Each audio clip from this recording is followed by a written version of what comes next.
better. And Kamala's crime statistics are really as fake, essentially, as those job numbers. But you just think of it. I mean, think of it. 818,000 fake jobs they put in order to make their job numbers look better. The FBI's crime report does not include crime numbers from the most dangerous war zones and ganglands in America. Chicago, I'll tell you, the ones that weren't included are Chicago, Oakland, New Orleans, Los Angeles, San Francisco, and San Jose, which is rough. Nearly 30% of jurisdictions did not report their crime stats, and they were the ones that had the highest numbers. So that's why your crime numbers were terrible, but they didn't look as bad as they should. Crime is worse today than at any time in our country's history. Kamala Harris destroyed San Francisco. She destroyed California, and now she's destroying America. She will destroy this country. She will destroy this country. And now that people are seeing what's going on, nobody knew who the hell she was, in all fairness. She was vice president that nobody knew. She shouldn't have been vice president. If you know what they call threat to democracy. She's a threat to democracy. The way they call me, threat. I take a bullet in the head, and I'm a threat. No. She's a threat to democracy. Think of it. But she didn't get any votes. He got 14 million votes. She got none. Zero. She was the first one out of 22 people to leave. She left the race because she got no support. And now she's running as the Democrat candidate. And I say that's a threat to democracy. They're the real threat to democracy. They use that. That's just a standard line. Donald Trump is a threat to democracy because he wants to stop crime. These people are very mixed up people. This November, the law-abiding citizens of our country are going to tell her, Kamala, you've done a horrible job. Remember The Apprentice? You couldn't be worse, and we're not going to let you do it again. Kamala, you're fired. Get out of here. Get out of here.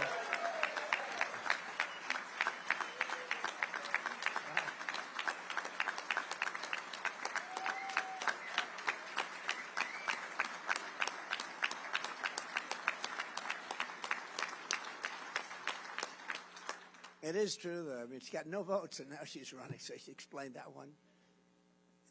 It's not the Democratic way. It's not a Democrat. You know, they call it the Democratic Party because it sounds so nice. I call it the Democrat Party. It's actually the Democrat Party.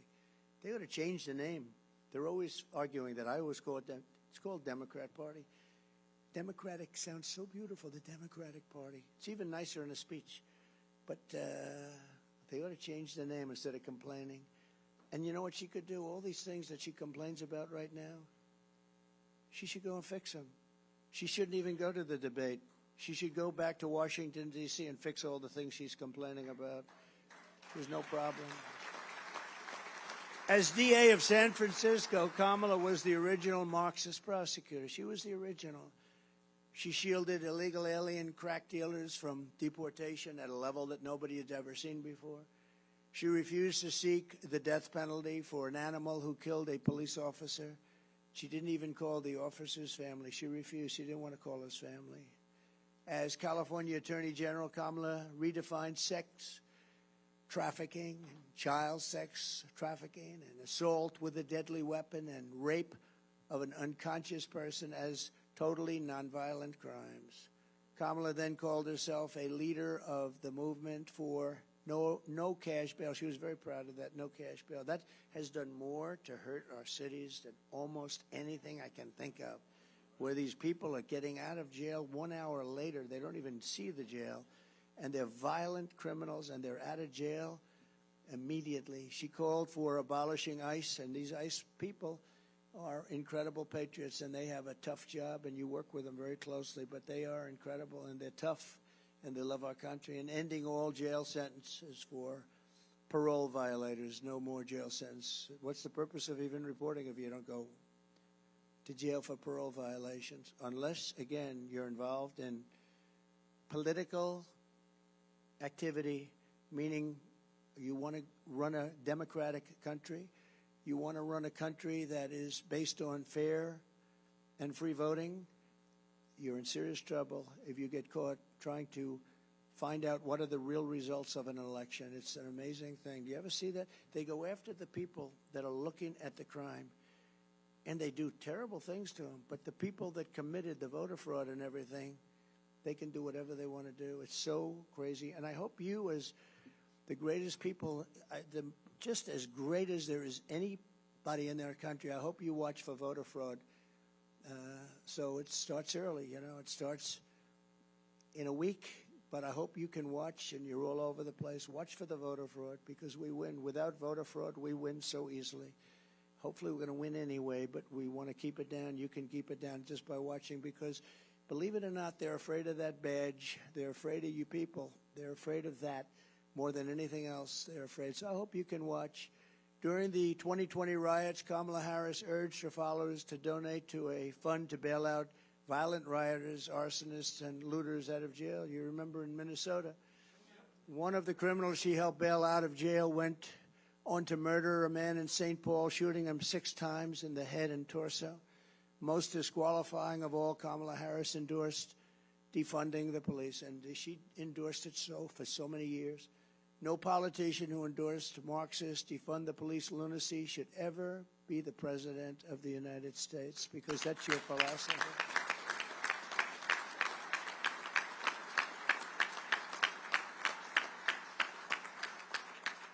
I promise you, I will never tell you we're going to defund the police. I will only tell you that we might overfund the police. We'll be over budget. I'll have to call up Patrick and say, Patrick, we're over budget. I'm sorry. We're over budget, Patrick. I'm sorry. He'll say, it's okay. Don't worry about it. But if I said, Patrick, we're defunding, I would have some serious problems, wouldn't I? But no crime Kamala has committed against the rule of law is worse than her nation-wrecking border invasion. There's never been anything like it. For nearly 4 years, border czar Harris, and she's the border czar, but now she denies that term. And she denies that she had much to do with the border. She was put in charge by Sleepy Joe, right? And who likes, let me have a free poll, please. I love these free polls. You know, you go out to a poll, so they charge you $300,000 for a stupid poll. They interview like 200 people, and they send you numbers. I don't even think they leave the office. I think they just make them up. Let's see, it's 51 to 49. And, but here I get a truth. If you had a name, and he's gone now, so don't worry about it, but just out of curiosity, who likes Crooked Joe? Who likes Sleepy Joe? Who likes Crooked Joe? Who likes Sleepy Joe? Yeah, a lot of people do. Well, now he's got plenty of time to sleep. You ever see a guy, somebody told him he looks great in a bathing suit on a Monday, Tuesday, Wednesday, Thursday, and Friday during the week, and he goes to the beach with a thing that's built, you know, it's built for children to lift up. You know, it's aluminum, and he can't lift it. He can't lift his feet out of the sand. And then he's dead, cold, knocked out, sleeping. And I say, you know, if I ever hit that kind of a condition, and hopefully it won't happen for a long time, the last thing I'm going to want to do is be sleeping with cameras all over the place taking your picture. I don't want to be sleeping in public. He sleeps like, I've never seen anybody sleep like that. He hits the chair, and he's within seconds, he's gone, he's out. And, and he's a 6 handicap, yeah. You ever see him swing? He goes like, the ball goes 3 yards if he's lucky, if it doesn't go backwards. Somebody said, you know, that angered you, because they said I was very good in the debate. John King from CNN, that was one of the great debate performances. I didn't think about it, but they said the only time he got angry was when he said he was a 6 handicap. And did you notice he said, I'm a 6 handicap. He always says 6.2. You know, he wants to be accurate. The guy's not a 100 handicap. He couldn't break 200. I offered him $1 million if he could break. You saw that. Now, a 6 handicap can easily break 100, right? Easily for those golfers. I said, $1 million to your favorite charity. If you go out, just at a nice course, we'll pick from the blue tees, like middle tees. If you can shoot 100, $1 million. They never heard back from him, you know. But did you notice he said, I'm a 6 handicap? And then within about 30 seconds, he said, well, I'm an 8 handicap. I said, that was quick. We got him up 2 strokes. Yeah, they said I was the most angry when I heard that, because it may have been more fabricated than almost anything else he said. Anyway, no, that's the whole story with these people. Look, they lie and they cheat, and they've destroyed our country. They've destroyed our country. He's the worst president our country's ever had. She's the worst vice president. There's never been such destruction. And I mean a war that would have never been had. There's no way Russia was going in. I know Putin very well. He was not going in. There's no way that Israel would have been attacked on October 7th. We wouldn't have inflation. You wouldn't have had that travesty in Afghanistan, the most embarrassing day in the history of our country. No, we've never had a person like this. But of all of them, I think allowing 21 million plus people to come in from places unknown, I really think it's probably the hardest thing to solve, and it's the worst thing that's happened to our country. But they've invaded our country, and as I said, they came from the prisons and the jails and the mental institutions, and more terrorists than we've ever seen come into our country. We actually had a year where Border Patrol said that we had no terrorists. I didn't believe it, but I love it.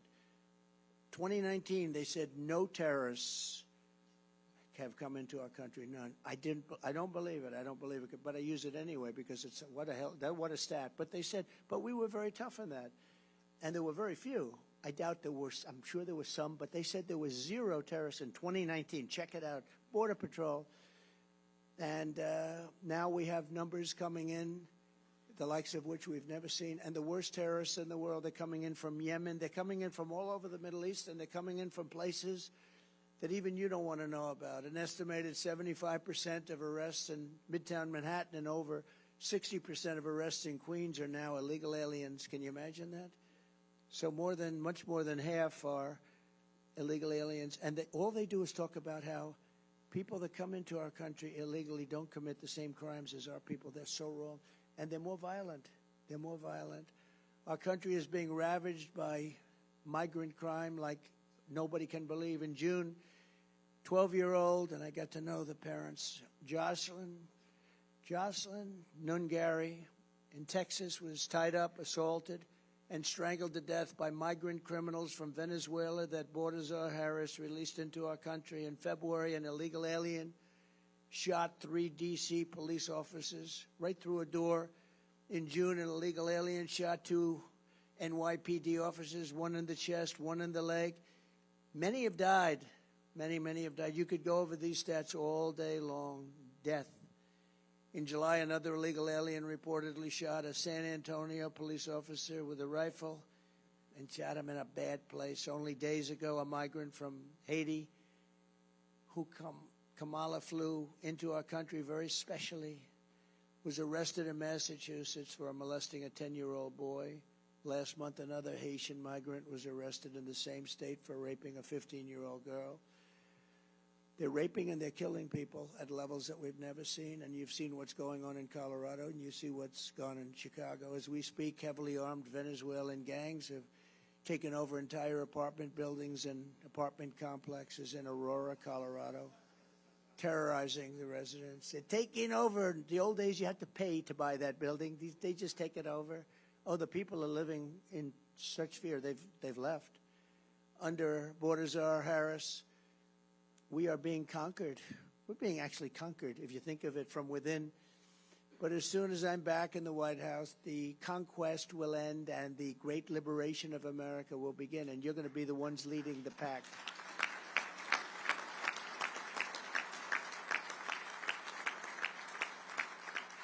We will take back every single square inch of American territory, and that's been invaded by these migrant gangs. It's been taken over. I mean, real estate patches have been taken over, and this is just the beginning. You haven't seen anything yet because they're just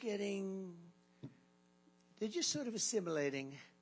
And how about what they're doing to our schools? They're going into schools. They're beating the hell out of our other pupils. We're giving them chairs, and we're telling people that have been there, families that have had their children in that school, you can't go to that school anymore. We will dispatch ICE and the elite teams of federal law enforcement to clear out the gangs from Aurora and every other American city that's being torn up and victimized. And we'll get MS-13 and other vicious gangs out of our schools, out of our high schools, your communities, and out of our country. We're going to get them out of our country fast. You know, when I first came in, MS-13 was all over the place. We had so much. And I said, take them back to their country, Honduras, Guatemala. Take them back, El Salvador. And a general told me, sir, we can't take them back. Why? They won't accept them. When the plane is ready to land, they have major aircraft landed all over the runway. So you can't land the plane. The buses are stopped. They broke up the road, so you can't get the buses in. We can't get them back. They won't take them. They told us, don't even think about bringing them. We'll end up in a big fight. I said, how much money do we pay those? It was 3 countries in particular. And they have MS-13 criminals, the worst gang members. They make our gang members look like very sweet people. That's the only thing good about it. Our criminals look so nice by comparison. These are rough people. I said, how much money do we give these people? They said $750 million. Sir, it's $750 million, sir. I said, let them know that effective immediately, they're not getting any more money. You know, we give it as foreign aid like fools. We give so much money to people that don't have any respect for us at all. Tell them the money is cut off. They are defunded. I wish I used that term. We're defunding. We're defunding them. They're delinquent. We're defunding them. And they told them that. And the next day I get a call from the 3 countries. It was like almost early in the morning on the Oval Office. Sir, there seems to be a problem. Is there anything I can do? You have to understand, they wouldn't let for years anybody come back. They got them out. They got their criminals out of the country, gave them to us. When we sent them back, they said, sir, is there anything, is there a problem? I said, yeah. You sent in caravans all of these people, and you're not taking them back. You're going to take them back. Sure, we would love to take them back, please. It would be our great honor to have MS-13 back in our country, sir. It would be our great. We love MS-13 very much. They only kill 5 people a year per person. And they took them back. I still didn't pay them. I still didn't pay them. But, you know, I just found out that now they're getting $4 billion with Biden, $4 billion instead of the $750 million, and they're behaving worse than they've ever behaved. I will support mandatory minimum sentences of 20 years for illegal alien gang members caught committing gun crimes, drug trafficking crimes, or acts of violence, or we'll send them back to their country with the assurance that they'll be put in prison. And I will make their home countries pay for the cost of their imprisonment through reduced foreign aid and high tariffs or taxes if they don't behave. You know, the tariffs are great. If they don't behave, you just say, that's okay, you don't have to behave. I'm putting a 50% tariff on everything you send in. And they behave like little babies. The days of foreign nations dumping their criminals into America are over. I will stop the invasion. I will shut down deadly sanctuary cities, and we will carry out the largest deportation operation, because we have no choice, in the history of our country. By sealing the border, we will also push back the flood of fentanyl and other deadly drugs that's pouring into our country at record numbers. Under my administration, we reduced drug overdose deaths by first time in nearly 3 decades by quite a bit, but nothing like it could be.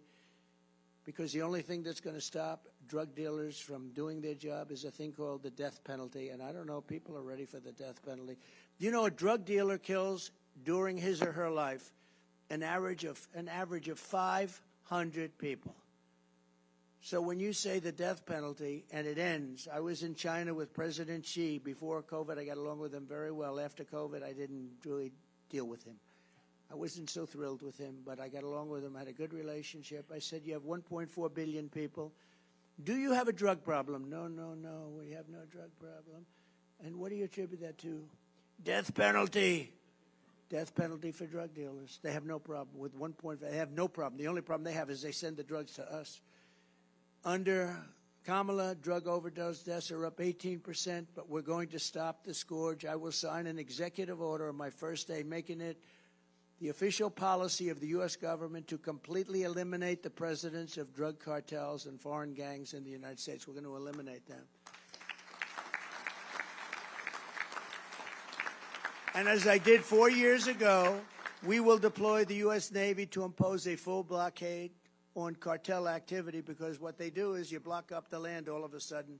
The money they make is astronomical. Boats are no problem. Getting the boats, buying the boats, owning the boats, no problem. I will get China to give their maximum death penalty to dealers of fentanyl. I had that deal worked out with President Xi. And then when I left, they didn't do it. They didn't get it done. He probably said they forgot. They probably did. But we had a deal where he was going to impose the maximum penalty, which was death, on dealers that were sending fentanyl to the United States. How good would that have been? Starting on November 5th, the most important day in the history of our country, no neighborhood will be left to rot from the plague of drugs. No citizen will be abandoned to migrant gangs, and no community will be surrendered to violent crime. We will take back our cities. We will clean up our streets. We will restore peace to our schools. And together we will make America safe again for citizens of every race, religion, color, and creed. Together we will make America great again. And thank you very much for this great honor of the endorsement. God bless you. God bless our great police. And God bless America. Thank you very much, Pastor. Thank you very much. Thank you. Thank you, fellas.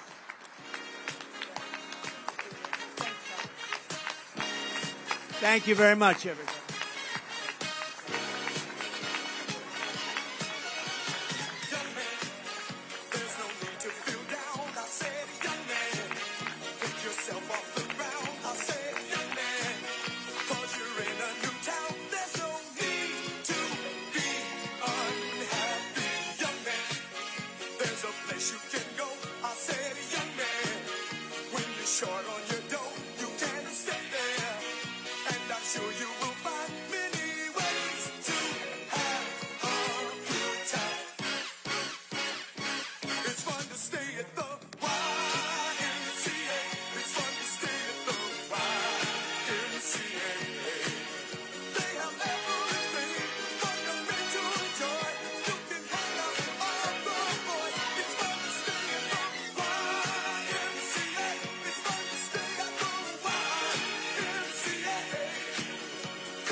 Okay, this concludes our meeting for the day. We're now in recess till tomorrow morning at 9 o'clock. I want to thank everyone for your patience.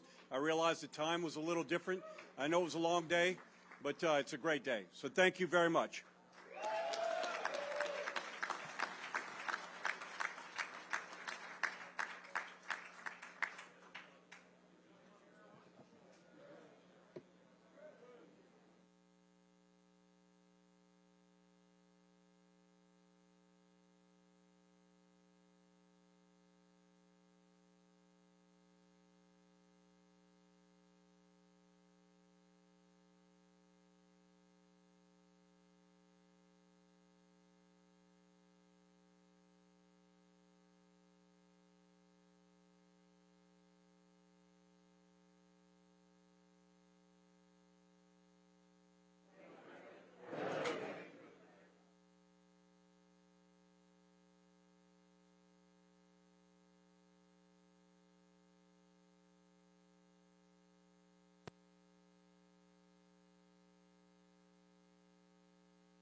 brothers and sisters, I just have a quick favor to ask. Don't stop. But if anybody has a couple challenge coins, can you bring them forward if you want to give them up?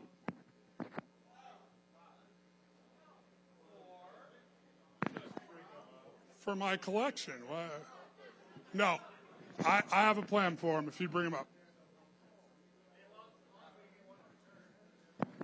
I will get you one in return at some point. That's plenty. We got them. Thank you.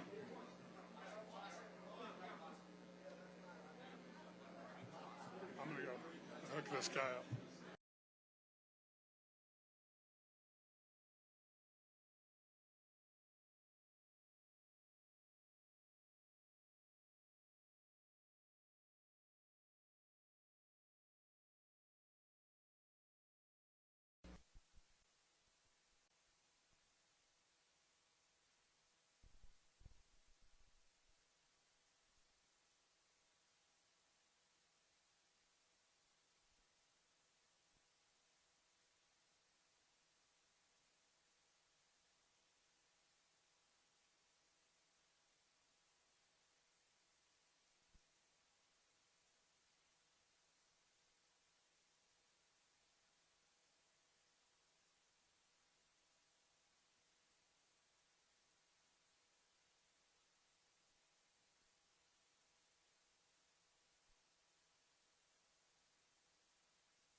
Yep.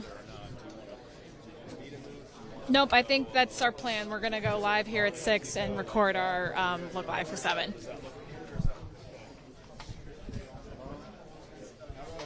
Thank you.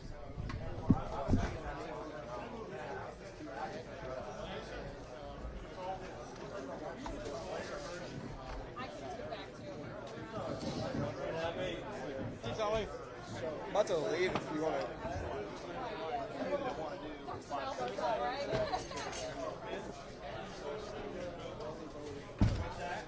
I'm leaving if you guys want to jump up in front of here.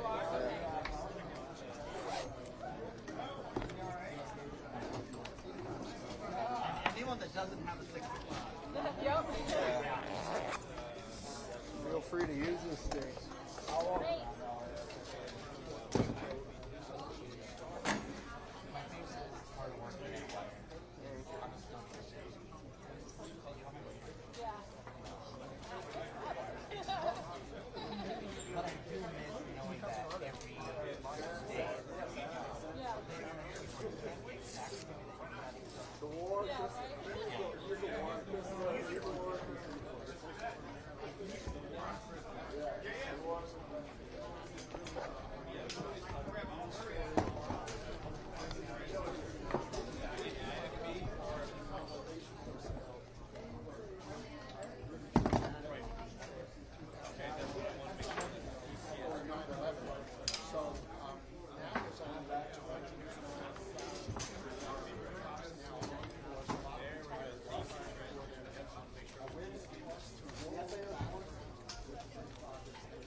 But I do miss knowing that every day.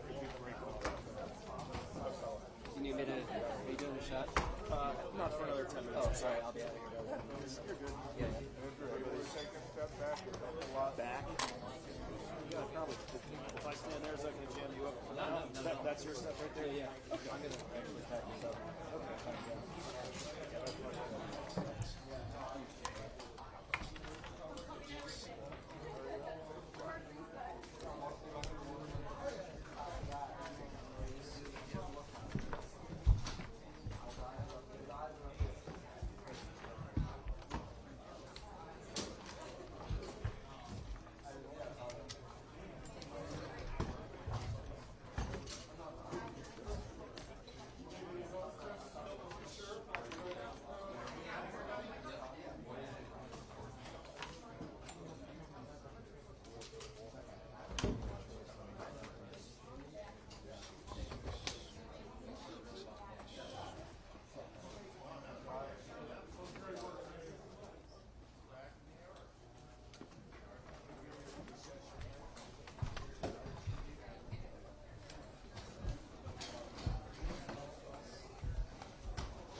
to connect via Bluetooth, so I have an IFB in, and I'm going to be doing this live shot along with about 10 of my closest friends. Is that next? We're good. I'm almost out of here. We got time. Thank you. Oh, shit. I'm going to go stand all the way up there. You want me to do a group call real quick till we're both in it? Up to you. Okay, I'll do it. Up to you. Drop the mic. As long as I don't, as long as I don't lose it. I'm not able to call you. I think it's probably better now. I think it was just there was a lot of interference there. Thank you. Appreciate it. Yep. If you'll accept it, I'll send it.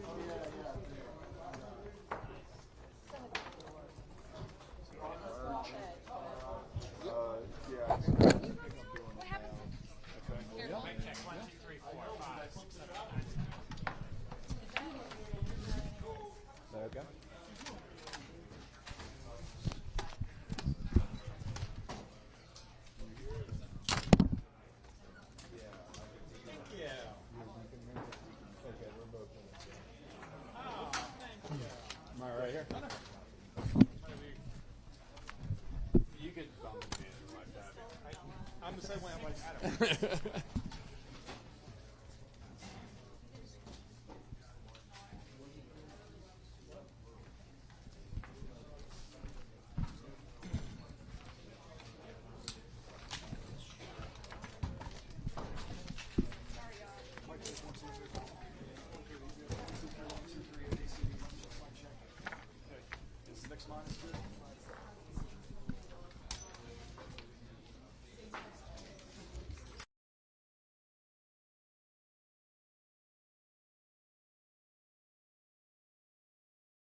ISS along the undocking axis.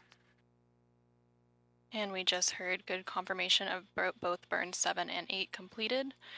Starliner undocked approximately 5 minutes ago and has just a handful of short firings left in its breakout burn, and it is now about 150 meters away from the International Space Station. And we heard confirmation of a good burn 9, 3 more to go.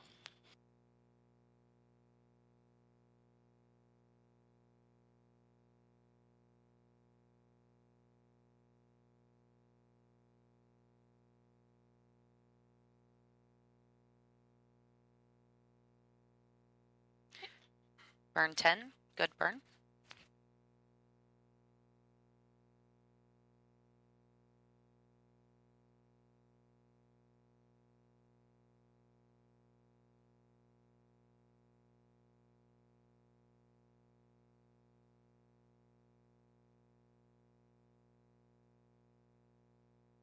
We have one more burn to go, but they have confirmed that Starliner has crossed the Keep Out Sphere, or the KOS, which is an imaginary 200-meter sphere centered on the International Space Station that helps flight controllers here on the ground monitor the arrival and departure of visiting vehicles. Station Houston, Space to Ground 2. Starliner has exited the Keep Out Sphere.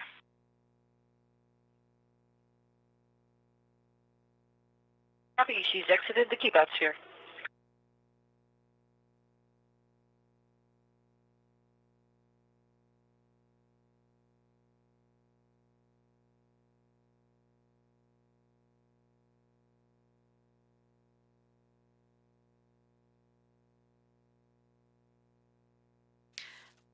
A reminder, this automated breakout sequence was chosen to use Starliner's forward thrusters, which have remained nominal during this flight. And we heard confirmation that all 12 burns in this series of breakout burn firings have completed, and they were all good burns. Starliner has crossed the Keep Out Sphere. So the next milestone for Starliner's departure will be crossing the approach ellipsoid, or AE. The AE is another invisible shape monitored by the flight control team, measuring 4 kilometers by 2 kilometers by 2 kilometers. Starliner is scheduled to cross the approach ellipsoid in about 10 minutes. Vehicles outside the AE have to be on what we call a 24-hour safe free drift trajectory, which means the spacecraft would not cross into the approach ellipsoid for at least 24 hours, even if it lost all maneuvering capabilities. Once outside the approach ellipsoid, joint operations between Starliner Mission Control and the International Space Station Flight Control Room will conclude, and Starliner will be on a path back to Earth.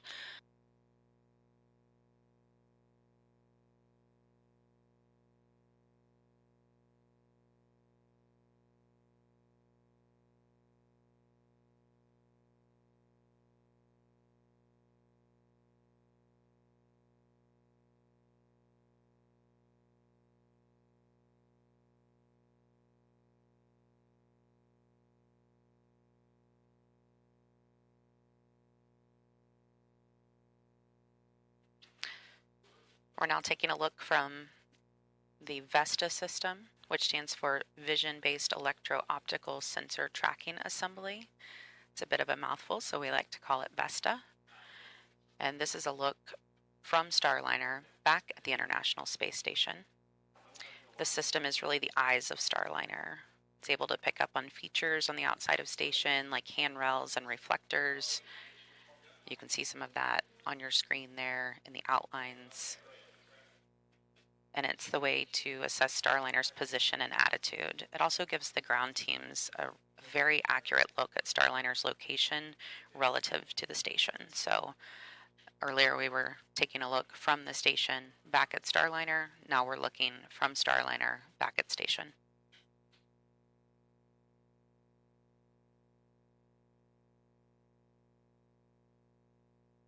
We're just under 10 minutes away from the AE exit, so in the meantime, we will check back in with NASA's Rob Navius in the International Space Station Flight Control Room. Rob?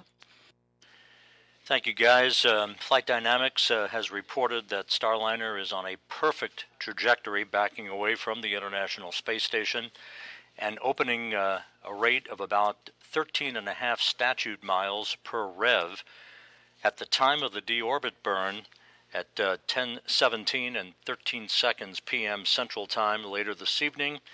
The vehicle will be about 56 statute miles away from the International Space Station. That deorbit burn, by the way, will be a 59-second burn to slow Starliner down by 129.9 meters per second, a 4 OMAX burn. OMAX, the acronym for the Orbital Maneuvering and Attitude Control System, thrusters and jets on the Starliner spacecraft. That will enable Starliner to begin to drop out of orbit for its intended southwest and northeast trajectory across the Pacific Ocean, across Baja California, and heading towards its landing at the White Sands Space Harbor in New Mexico. With the forward port of Harmony now vacant, that sets the stage, as I mentioned a few minutes ago, for the start of a couple of crew rotations that are coming up. Down at the Baikonur Cosmodrome in Kazakhstan, Don Pettit of NASA and Roscosmos cosmonauts Alexei Ovchinin and Ivan Wagner and their backups are in the final stages of their preparations for launch next Wednesday. Their Soyuz 2.1A booster and the Soyuz MS-26 spacecraft that they will ride to orbit, that vehicle will roll out to the launch pad in Baikonur on Sunday, and then final preparations will lead them to a launch next Wednesday at 11:23 a.m. Central Time, heading for a two-orbit, 3-hour, 10-minute journey to dock to the International Space Station's Rassvet module. Now, that forward port on Harmony that was just vacated by Starliner's departure will be the port of call for NASA astronaut Nick Hague and Roscosmos cosmonaut Alexander Gorbanov, and their launch no earlier than September 24th on the SpaceX Dragon Freedom spacecraft off of Launch Complex 40 at the Cape Canaveral Space Force Station. That will be about a 30-hour transit for those two crew members to reach the International Space Station and the automated docking to the forward port of Harmony. Ultimately, Hague, Gorbanov, Butch Wilmore, and Sonny Williams will do a relocation of the SpaceX Dragon spacecraft from the forward port of Harmony to the zenith port of Harmony, opening up that forward port for the arrival of the next SpaceX cargo ship, SpaceX 31, that's scheduled for launch in October. So a lot of activities lying ahead for the space station crew. The crew aboard the International Space Station soon will begin its sleep period and an off-duty day on Saturday, while the activity shifts over to the White Flight Control Room down the hall, as they are in a shift handover right now. Flight Director Rick Henfling will be taking over shortly to supervise entry and landing operations, and the team over there will be monitoring the progress of Starliner as it moves to its deorbit position about 56 statute miles away from the International Space Station. With that, we'll turn it back to the White Vicar and Anna and Lauren.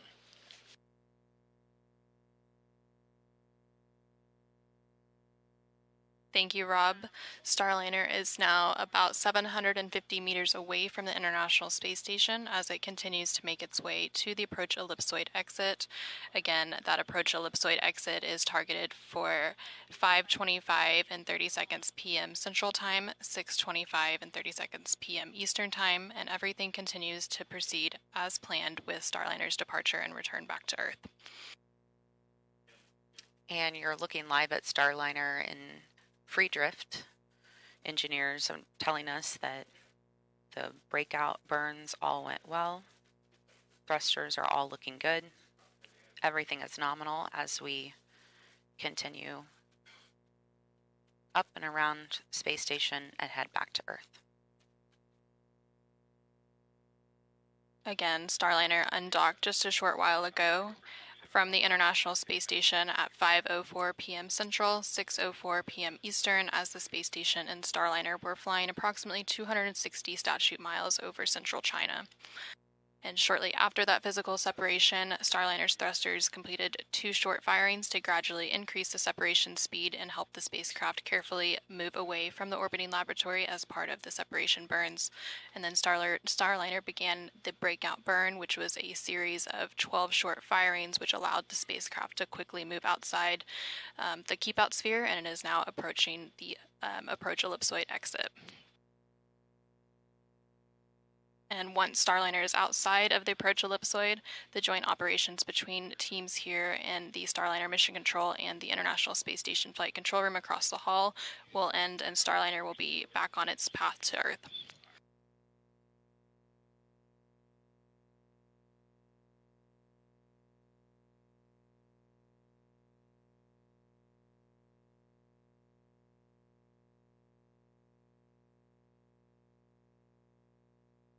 And we are about 6 minutes away from that approach ellipsoid exit, and Starliner is now about 900 meters away from the International Space Station, traveling at a rate of 1.2 meters per second.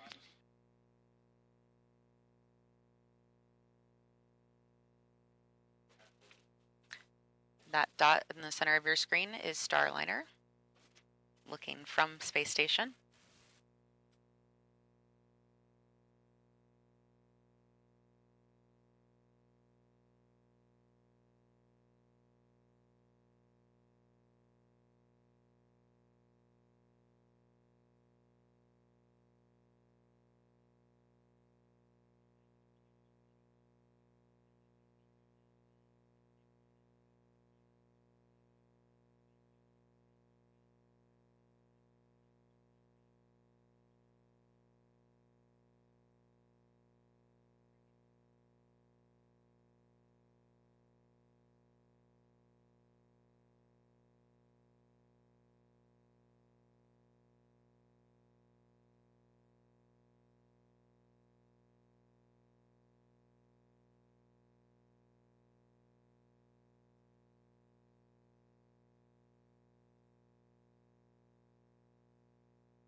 We are now about 5 minutes away from the approach ellipsoid exit. Starliner undocked from the International Space Station about 16 minutes ago at 5:04 p.m. Central, 6:04 p.m. Eastern.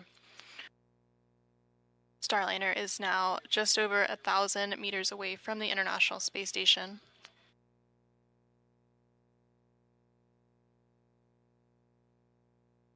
After Starliner crosses the approach ellipsoid, the next milestones for the vehicle will be its entry cover closure, and that is planned for about 6:42 p.m. Central, 7:42 p.m. Eastern, and then there will be some checkouts of the OMAC thrusters at 7:05 p.m. Central, 8:05 p.m. Eastern. And then after that, we get into the entry and landing coverage, and the go-no-go for the deorbit burn will be at approximately 9:57 p.m. Central, 10:57 p.m. Eastern, following with the deorbit burn about 20 minutes later at 10:17 p.m. Central, 11:17 p.m. Eastern. Again, seeing good views of Starliner leaving the International Space Station. It's that distant dot on your screen. The vehicle is now about 1,120 meters away from the International Space Station.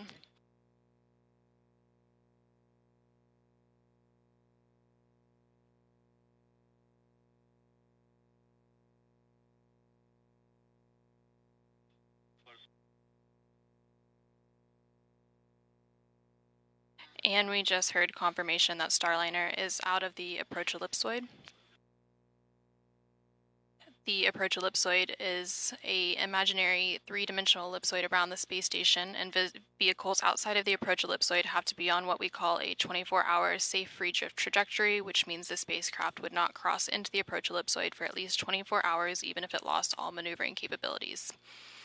Now that Starliner is outside of the approach ellipsoid, joint operations between the Starliner Mission Control and International Space Station Flight Control Room will conclude, and Starliner is now on a path back to Earth. So once again, Starliner undocked from the International Space Station at 5:04 p.m. Central, 6:04 p.m. Eastern, as the space station was flying 260 statute miles over central China. Shortly after physical separation, Starliner's thrusters completed 2 short firings to gradually increase the separation speed to help the spacecraft carefully move away from the orbiting laboratory. Starliner then began the breakout burn, and Starliner's smaller jets performed a series of 12 short burns to allow the spacecraft to quickly move outside the approach ellipsoid. Starliner again crossed the approach ellipsoid moments ago and is now on its journey home. The next milestones for Starliner ahead of its deorbit burn targeted for 10:17 p.m. include closing the entry cover, and conducting checkouts of the OMAX, or the orbital maneuvering and attitude control thrusters. Those are the bigger jets on Starliner.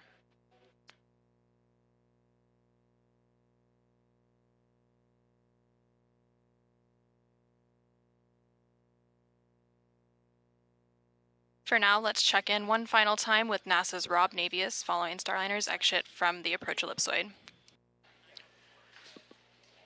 Thank you, guys. Here in the Space Station Flight Control Room, Flight Director Anthony Varia and his team will be remaining on console throughout the course of the evening, keeping a watchful eye on things. Space to ground 2 for Starliner status.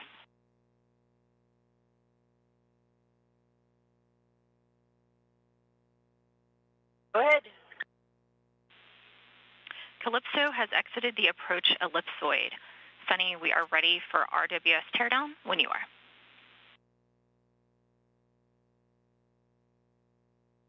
Okay, she's on her way home.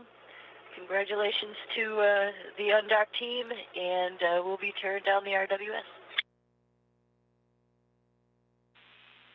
Houston copies, thanks. Spacecraft communicator Cindy Kester here in the Station Flight Control Room talking to Sonny Williams on board the International Space Station. The Starliner is on a perfect trajectory, moving well away from the International Space Station for its deorbit burn at 10:17 and 13 seconds p.m. Central Time this evening. Once again, that'll be a 59-second burn of the 4 orbital maneuvering and attitude control system jets on the Starliner spacecraft to slow Starliner down by 129.9 meters per second, allowing it to drop out of orbit to begin its descent back into the Earth's atmosphere, and a landing just about midnight Eastern Time, 11 p.m. Central Time, give or take a few seconds, at the White Sands Space Harbor in New Mexico. With that, the space station team will begin to turn its attention to the next major activity.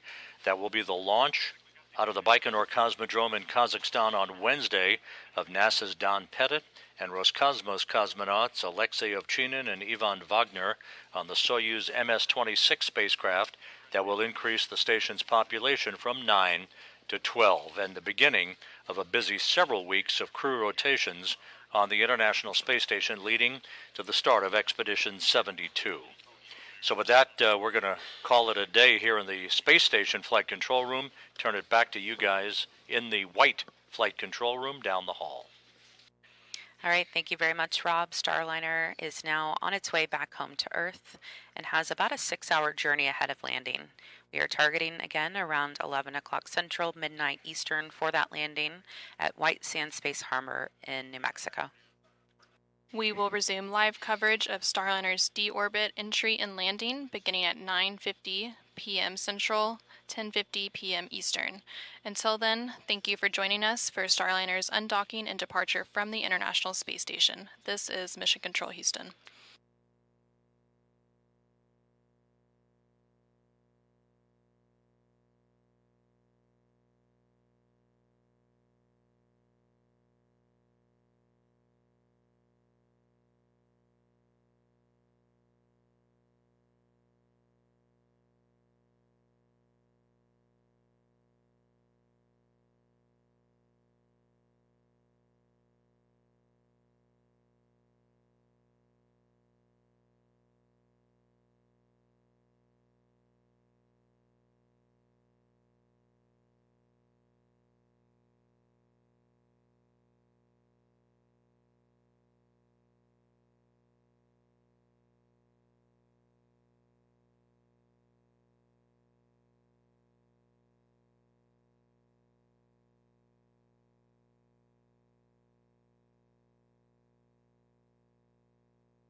Houston on 2 for RWS. With you on 2, Sunny. Yeah, just a quick question. That UOP, there's a plug in it that says PCS power. So I'm just powering down the PCS as well. Is that correct? Checking.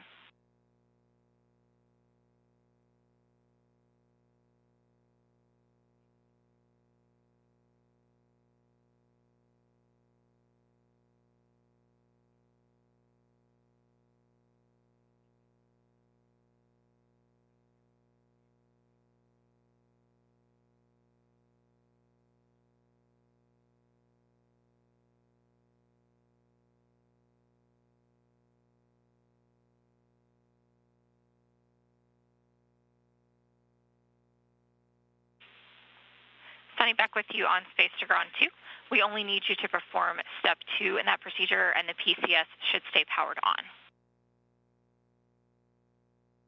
Okay, so the cable that's running out of the UOP that says PCS power is not necessarily really PCS power. Is that correct?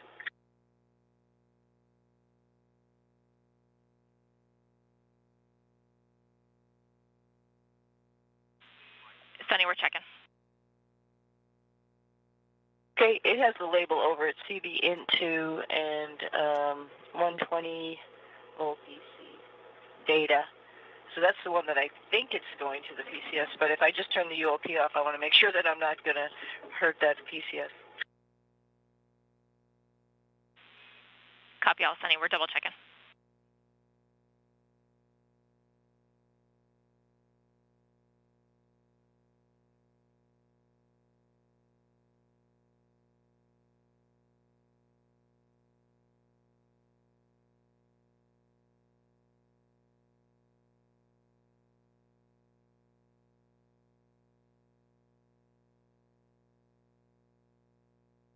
Okay, we just traced the line, and even though the label is on it, it looks like it's not connected to anything. It's connected to a cobalt brick that's not connected to anything else, and then it's powered off. So we're good. Houston copies. Thanks.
And Houston on 2 for a request. Sunny, with you on 2. Go ahead. Yeah, most of us are going to be up at 3 to monitor what's going on with the deorbit burn. So if you guys wouldn't mind, can you just give us a call on 2 with statuses at that time? Absolutely. We've got the next shift here in the room. They heard that request, and we'll do. Okay, thank you so much.